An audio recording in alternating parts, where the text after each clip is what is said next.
नमस्कार विद्यार्थी मित्रांनो, सत्यशोधक अकॅडमी या यूट्यूब चॅनलवर आपल्या सर्वांचं स्वागत आहे. आज आपण या व्हिडिओमध्ये पहा मागील पोलीस भरतीमध्ये विचारण्यात आलेले महत्त्वाचे 25 प्रश्न आज आपण या व्हिडिओमध्ये घेत आहोत. मित्रांनो, हे जे सर्व प्रश्न आहेत हे आपल्याला पोलीस भरती 2026 साठी खूप महत्त्वाचं रिव्हिजन ठरणारे हे प्रश्न आहेत. कारण यामध्ये आपण सर्वचे सर्व प्रश्न हे रिपीट झालेले प्रश्न पोलीस भरतीसाठी असणारे घेतलेले आहेत. त्यामुळे आपल्याला या व्हिडिओचे जर पीडीएफ डाउनलोड करायचे असेल तर सत्यशोधक अकॅडमी या नावाने आपलं टेलिग्राम चॅनल आहे. सोबतच आपलं व्हॉट्सअप चॅनल देखील आहे. दोघांच्याही लिंक्स मी तुम्हाला डिस्क्रिप्शनमध्ये दिलेल्या आहेत. त्या ठिकाणी जाऊन आपण त्यांना जॉईन करायचं आहे. लिंक त्याच्या मी तुम्हाला डिस्क्रिप्शनमध्ये दिलेले आहेत. आणि चॅनलवरती जर नवीन असाल तर लगेच आपल्या सत्यशोधक अकॅडमी यूट्यूब चॅनलला सबस्क्राईब करून ठेवा. म्हणजे आपल्याला डेली याच पद्धतीचे व्हिडिओज पाहायला मिळतील. चला तर व्हिडिओला सुरुवात करूया. तर पहा, आपला प्रश्न पहिला आहे, इलेक्ट्रिक बल्बमध्ये खालीलपैकी कोणता वायू भरलेला असतो? मित्रांनो, जो काही इलेक्ट्रिक बल्ब असतो तर त्यामध्ये गॅस भरलेला असतो पहा. तर त्या गॅसचं नाव आपल्याला सांगायचं आहे. प्रश्नाचं जर उत्तर येत असेल तर 3 ते 5 सेकंदामध्ये आपण प्रश्नाचं उत्तर कॉमेंट करून द्यायचं आहे. तर या प्रश्नाचं योग्य उत्तर आहे पहा पर्याय क्रमांक 1. तर नायट्रोजन हा जो गॅस आहे पहा, नायट्रोजन हा भरलेला असतो इलेक्ट्रिक बल्बमध्ये. पर्याय क्रमांक 1 आपलं या प्रश्नाचं योग्य उत्तर होईल. यानंतरचा प्रश्न आहे, महाराष्ट्र पोलीस दलाचे पोलीस संशोधन केंद्र कोणत्या शहरात स्थित आहे? मित्रांनो, हा प्रश्न थोडासा इम्पॉर्टंट आहे पहा. कारण हा प्रश्न आपल्याला पोलीस भरतीवरती विचारण्यात आलेला आहे. म्हणजे पोलीस डिपार्टमेंट वरती हा प्रश्न विचारण्यात आलेला आहे. प्रश्न परत एक वेळा पाहायचा आहे. महाराष्ट्र पोलीस दलाचे पोलीस संशोधन केंद्र कोणत्या शहरामध्ये स्थित आहे? तर या प्रश्नाचं उत्तर असणार आहे पर्याय क्रमांक 2. तर पुणे या शहरामध्ये आहे पोलीस संशोधन केंद्र. पर्याय क्रमांक 2 आपलं या प्रश्नाचं उत्तर होईल. यानंतरचा प्रश्न आहे, एअर इंडिया या विमान कंपनीची मालकी सध्या खालीलपैकी कोणाकडे आहे? एअर इंडिया ही जी विमान कंपनी आहे, कोणती? Air India. तर याची सध्या मालकी कोणाकडे आहे? या प्रश्नाचं योग्य उत्तर आहे पहा पर्याय क्रमांक 3. तर टाटा उद्योग समूह म्हणजे जो टाटा ग्रुप आहे, टाटा ग्रुप, तर यांच्या अंतर्गत आहे पहा एअर इंडिया विमान कंपनी. पर्याय क्रमांक 3 आपलं या प्रश्नाचं योग्य उत्तर होईल. यानंतरचा प्रश्न आहे, सुचेता दलाल या व्यक्ती कोणत्या क्षेत्राशी संबंधित पत्रकार आहेत? मित्रांनो, या ठिकाणी पहा आपल्याला एक पत्रकार व्यक्ती दिलेले आहेत पहा, सुचेता दलाल. तर या ज्या आहेत हे कोणत्या क्षेत्राशी संबंधित असणाऱ्या पत्रकार आहेत? मित्रांनो, यावरती खूप महत्त्वाचा प्रश्न आहे. आणि सुचेता दलाल ह्या ज्या आहेत तर ह्या अर्थशास्त्र पत्रकार आहेत. पर्याय क्रमांक 1 आपलं या प्रश्नाचं योग्य उत्तर होईल.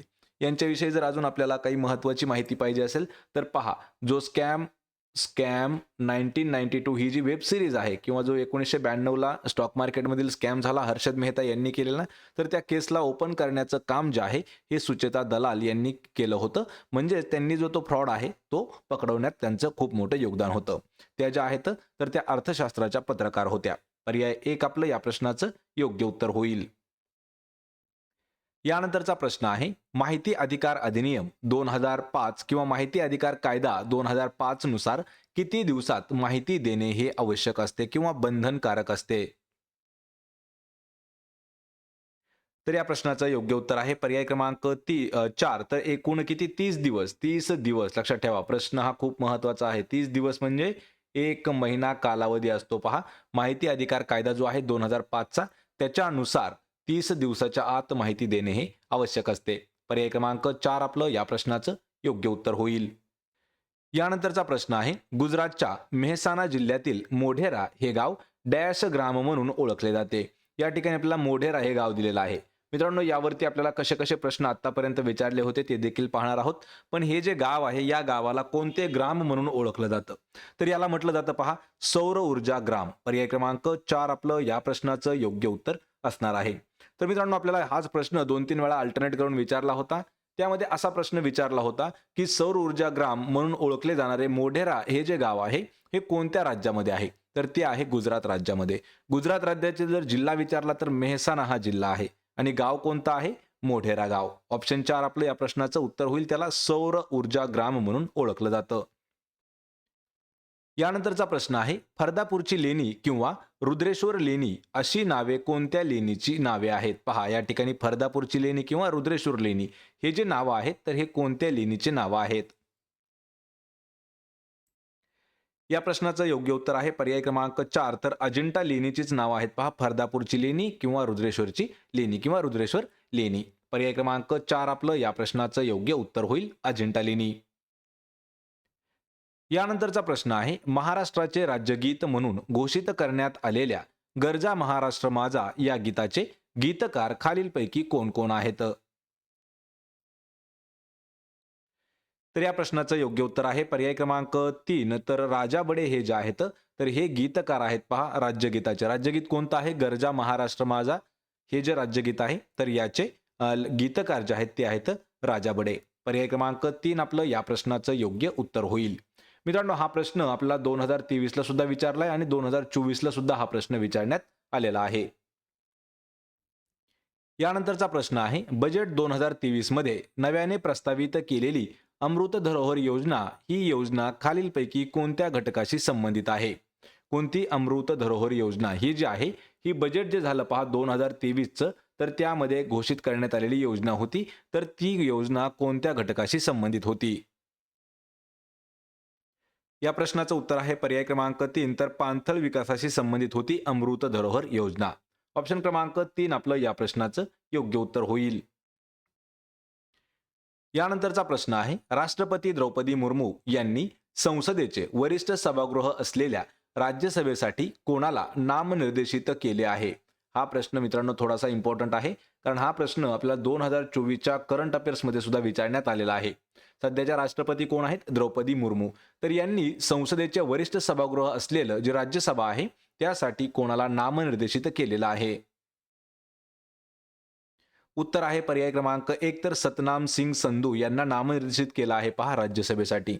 पर्याय 1 आपलं या प्रश्नाचं योग्य उत्तर असणार आहे.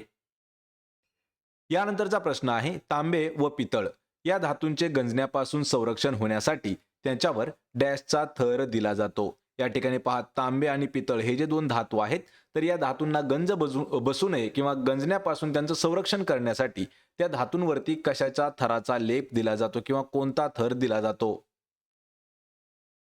उत्तर आहे पर्याय क्रमांक 2 तर कथील हा जो धातू आहे कथील. लक्षात ठेवा, कथील हा धातू आहे. तर हा गंजण्यापासून कोणाकोणाला पितळ आणि तांब्याला गंजण्यापासून संरक्षण देण्यासाठी त्यावर कथिलाचा थर दिला जातो. पर्याय 2 आपलं या प्रश्नाचं योग्य उत्तर होईल. यानंतरचा प्रश्न आहे, राज्यस्तरीय खाशाबा जाधव कुस्ती स्पर्धा ही फेब्रुवारी 2023 मध्ये कोणत्या शहरात पार पडली होती? या ठिकाणी आपल्याला प्रश्न जो विचारलाय फेब्रुवारी 2023 मधील हा प्रश्न आहे. तर प्रश्न काय आहे? राज्यस्तरीय खाशाबा जाधव चषक कुस्ती स्पर्धा ही फेब्रुवारी 2023 मध्ये कोणत्या शहरामध्ये पार पडली होती? तर या प्रश्नाचं योग्य उत्तर आहे पर्याय क्रमांक 3 तर धुळे हे जे शहर आहे पहा, धुळे हा शहर तर या शहरामध्ये पार पडली होती पहा राज्यस्तरीय खाशाबा जाधव चषक कुस्ती स्पर्धा 2023 ची. पर्याय क्रमांक 3 आपलं या प्रश्नाचं योग्य उत्तर होईल. यानंतरचा प्रश्न आहे, हवेचा दाब मोजण्यासाठी खालीलपैकी कोणते उपकरण वापरले जाते? मित्रांनो, हा प्रश्न जो आहे आपल्याला हा विज्ञान या विषयावरचा महत्त्वाचा प्रश्न आहे. आपल्याला या ठिकाणी एअर प्रेशर म्हणजे हवेचा दाब जो मोजण्यासाठी कोणतं उपकरण वापरलं जातं असं विचारलं आहे. आणि ते जे उपकरण असतं ते आहे पहा पर्याय क्रमांक 2 जे बॅरोमीटर आहे. बॅरोमीटरचा उपयोग केला जातो पहा हवेचा दाब मोजण्यासाठी.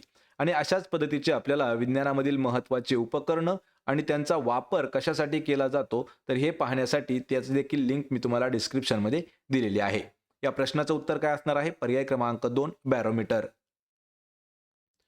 यानंतरचा प्रश्न आहे, ऑपरेशन सर्द हवा हे ऑपरेशन कोणामार्फत राबवले जाते? पहा, ऑपरेशन सर्द हवा हा प्रश्न मित्रांनो खूप महत्वाचा आहे. आतापर्यंत आपल्याला जवळपास 4 वेळा हा प्रश्न विचारण्यात आलेला आहे. ऑपरेशन सर्द हवा हे जे आहे तर हे भारतीय सीमा सुरक्षा दल जे आहे यांच्याद्वारे राबवण्यात येतं. पर्याय क्रमांक 2 आपलं या प्रश्नाचं योग्य उत्तर असणार आहे पहा भारतीय सीमा सुरक्षा दल. यानंतरचा प्रश्न आहे, महाराष्ट्र राज्याचा पहिला इलेक्ट्रॉनिक मॅन्युफॅक्चरिंग क्लस्टर कोठे तयार होणार आहे? पहा, प्रश्न करंट अफेअर्स 2024 मधील हा प्रश्न आहे. या ठिकाणी काय विचारलं आहे? महाराष्ट्र राज्यातील पहिला इलेक्ट्रॉनिक मॅन्युफॅक्चरिंग क्लस्टर हे कोणत्या ठिकाणी तयार होत आहे? या प्रश्नाचं उत्तर आहे पर्याय क्रमांक 2 तर पुणे या ठिकाणी. लक्षात ठेवा, कोणत्या? पुणे या ठिकाणी किंवा पुणे या शहरामध्ये आपल्या राज्यातील पहिलं इलेक्ट्रॉनिक मॅन्युफॅक्चरिंग क्लस्टर जे आहे हे तयार होण्याच्या मार्गावरती आहे. पर्याय क्रमांक 2 आपलं या प्रश्नाचं योग्य उत्तर होईल.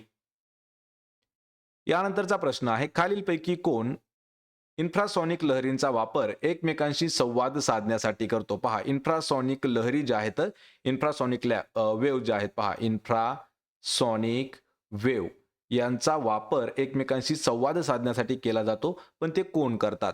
तर ते करत असतात पहा वरीलपैकी सर्व. लक्षात ठेवा, ऑप्शन क्रमांक 4 वरीलपैकी सर्व मध्ये व्हेल आहे, गेंडा आहे आणि हत्ती आहे. हे जे आहेत हे तिन्ही प्राणी इन्फ्रासॉनिक लहरींचा वापर करतात एकमेकांशी संवाद साधण्यासाठी. पर्याय क्रमांक 4 आपलं या प्रश्नाचं अचूक उत्तर होईल. यानंतरचा प्रश्न आहे, पाण्याचे तापमान 1 अंश सेल्सिअसने वाढण्यास जेवढी उष्णता लागते त्या उष्णतेला काय म्हटलं जातं? या ठिकाणी आपल्याला एक विज्ञानावरची व्याख्या विचारलेली आहे. तर व्याख्या ही जी आहे ही 8वीच्या विज्ञानावर विचारण्यात आलेली व्याख्या आहे. पाण्याचं तापमान 1 अंश सेल्सिअसने वाढण्यासाठी जेवढी उष्णता लागते त्याला काय म्हटलं जातं? तर मित्रांनो, त्याला म्हटलं जातं 1 कॅलरी, म्हणजे 1 कॅलरी त्याला म्हटलं जातं. पर्याय क्रमांक 2 आपलं या प्रश्नाचं योग्य उत्तर होईल. यानंतरचा प्रश्न आहे, राज्यघटनेच्या कोणत्या कलमान्वये अस्पृश्यता पाळण्यास बंदी घातलेली आहे? हा प्रश्न आपल्याला खूप वेळा विचारला होता. पहा, सीईटी मध्ये सुद्धा विचारला होता. लॉच्या सीईटी साठी हा प्रश्न आपल्याला पोलीस भरतीमध्ये सुद्धा विचारण्यात आला होता. 2017ला 17-18ला जी हे झाली आली आहे तलाठी भरती, त्यामध्ये सुद्धा हा प्रश्न आपल्याला विचारण्यात आला होता. कोणत्या कलमान्वये अस्पृश्यता पाळण्यास बंदी घातलेली आहे? तर ते कलम आहे पर्याय क्रमांक 3 कलम 17. ऑप्शन 3 आपलं उत्तर होईल. प्रश्न 19 आहे, कलर ब्लाइंडनेस हा दृष्टिदोष असणारी व्यक्ती खालीलपैकी कोणत्या रंगांमध्ये फरक करू शकत नाही?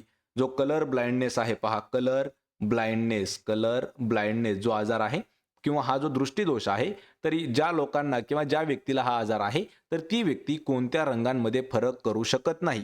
तर ते रंग असतात पहा लाल आणि हिरवा. लक्षात ठेवा, ऑप्शन क्रमांक 1. तर लाल आणि हिरवा हे जे रंग आहेत त्या दोन रंगांमध्ये त्यांना फरक जाणून येत नाही, ज्यांना कलर ब्लाइंडनेस आहे त्यांना. पर्याय क्रमांक 1 आपलं या प्रश्नाचं योग्य उत्तर होईल. यानंतरचा प्रश्न आहे, 26 नोव्हेंबर 2008 रोजी मुंबई येथे झालेल्या दहशतवादी हल्ल्याच्या पार्श्वभूमीवर महाराष्ट्र पोलीस दलाने डॅशची स्थापना केली होती. या ठिकाणी दोन प्रश्न तयार ठेवा, म्हणजे लक्षात असले पाहिजे आपल्याला. तर मुंबईवर झालेला दहशतवादी हल्ला कधी होता? 26 नोव्हेंबर, आपण त्याला पहा 26/11 असं म्हणतो. तर तो झाला होता 26 नोव्हेंबर 2008 रोजी. आणि त्याच्या म्हणजे तो जो हल्ला झाला त्याच्यानंतर त्याच्या पार्श्वभूमीवर महाराष्ट्र पोलीस दलाने एक संघटन किंवा एक स्थापन केलेली संस्था आहे. तर तिचं नाव काय आहे? तर ती आहे पहा ऑप्शन क्रमांक 4. तर फोर्स 1 हे जे आहे हे 26/11च्या हल्ल्यानंतर पोलीस दलाने स्थापन केलेलं आहे. पर्याय क्रमांक 4 आपलं या प्रश्नाचं योग्य उत्तर होईल. यानंतरचा प्रश्न आहे, चांगदेव, सुपनदेव, उपनदेव आणि नाझरदेव हे गरम पाण्याचे झरे कोणत्या जिल्ह्यामध्ये स्थित आहेत? या ठिकाणी आपल्याला 4 गरम पाण्याचे झरे दिलेले आहेत. या ठिकाणी चांगदेव, सुपनदेव, उपनदेव आणि नाझरदेव हे जे गरम पाण्याचे झरे आहेत हे कोणत्या जिल्ह्यामध्ये स्थित आहेत? या प्रश्नाचं योग्य उत्तर आहे पर्याय क्रमांक 1. तर जळगाव हा जो जिल्हा आहे या जिल्ह्यामध्ये हे गरम पाण्याचे झरे आपल्याला आढळून येतात. पर्याय क्रमांक 1 आपलं या प्रश्नाचं उत्तर होईल.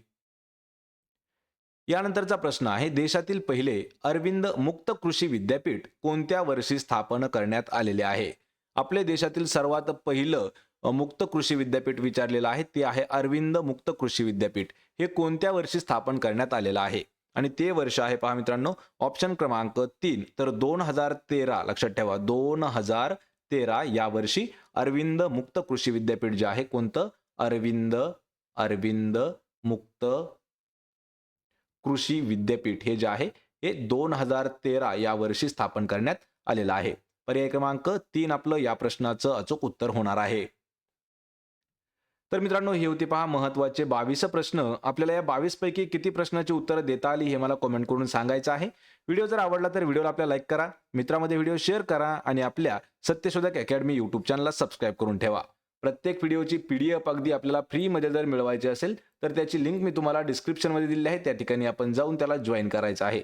म्हणजे प्रत्येक व्हिडिओची PDF आपल्याला फ्रीमध्ये त्या ठिकाणी मिळून जाईल. आपण भेटूया पुढच्या एका अशाच नवीन व्हिडिओमध्ये. तोपर्यंत जय हिंद, जय महाराष्ट्र.